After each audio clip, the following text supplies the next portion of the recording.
I, Ben, 25 years old, male, had been dating my, at the time, girlfriend, Mandy, 24 years old, female, since high school. We basically grew up together through our late teens and early 20s. By the time all of this happened, we had been dating for 7 years. Over those years, we built a strong circle of friends together, people we met at the start of university.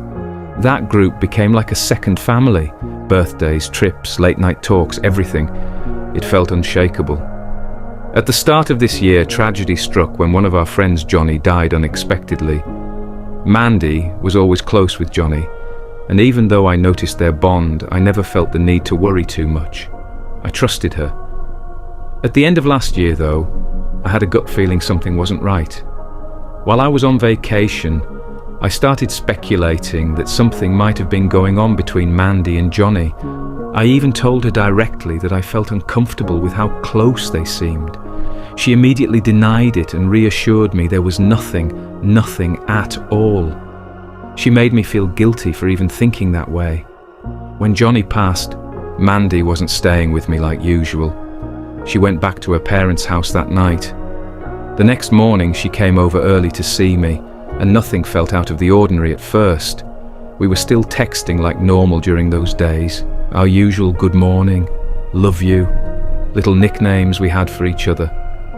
There were no cracks in her tone, no sign she was hiding anything.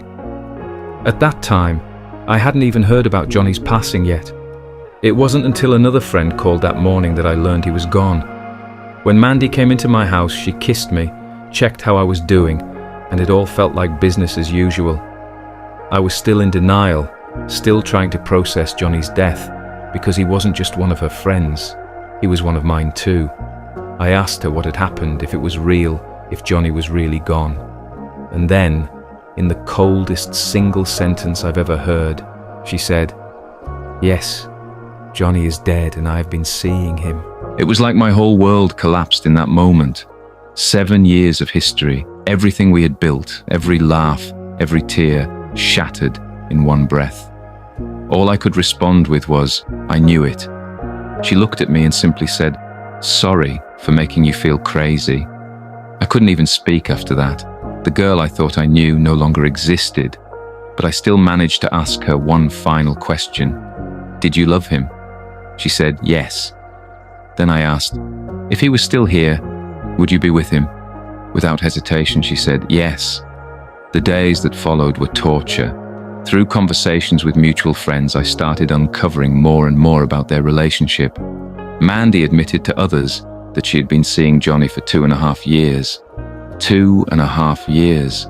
That meant while we were together, while we hung out every weekend as a group, her, me, Johnny, all our friends, she was secretly living a double life. We celebrated birthdays, milestones, even holidays together.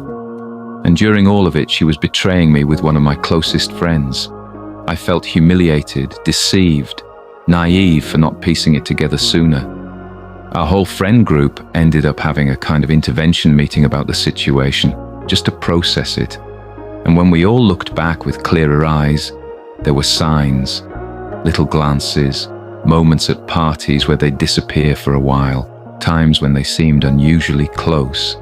But because we all trusted each other and wanted to believe in the best, we brushed it off. We gave them the benefit of the doubt. And that doubt was exactly what they needed to keep it hidden. The final dagger came at Johnny's funeral.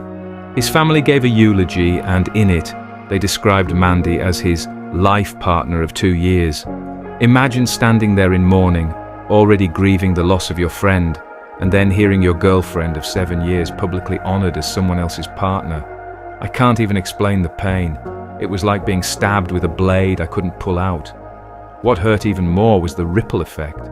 It wasn't just losing her. I lost the closeness I had with her family too, people I'd grown close to over nearly a decade. They became part of my life, and just like that, they were gone. It felt like I lost an entire world without being given a choice. In the months that followed, pieces of the truth kept surfacing. Every time I thought I had the full picture, another detail would come up. Something Mandy had said, something Johnny had confided to someone else. Each new revelation reopened the wound and forced me to relive the betrayal all over again. I'd be going about my day, starting to feel a bit of healing, and then suddenly someone would tell me, "Oh yeah, Mandy mentioned this," and I'd be crushed again. The anger is hard to place. I'm furious at her, but also at Johnny, even though he's gone. I'm furious at myself for ignoring my instincts. I'm furious at my friends for not saying something sooner, and yet, I also know none of us really wanted to believe something like this could happen. Months later, the emptiness is still there. It's not just the betrayal of a relationship, it's the betrayal of a friendship, the destruction of a group dynamic, and the shattering of a shared history. It feels like I've been erased, replaced by someone who was living in my shadow the whole time. How do I move past this? I don't know. I've tried therapy, journaling, talking to friends, but the pain lingers because it was all so deeply intertwined in my life. I want to believe time will dull the hurt, but right now, it still feels raw. I just needed to put this out there and hear other people's opinions. Maybe someone who's been through something similar can tell me how they found peace, because right now, I feel betrayed, naive, and utterly lost. P.S. This wasn't Johnny's first time. Apparently, he had a history of going after other friends' girlfriends. I just never thought I'd be one of them.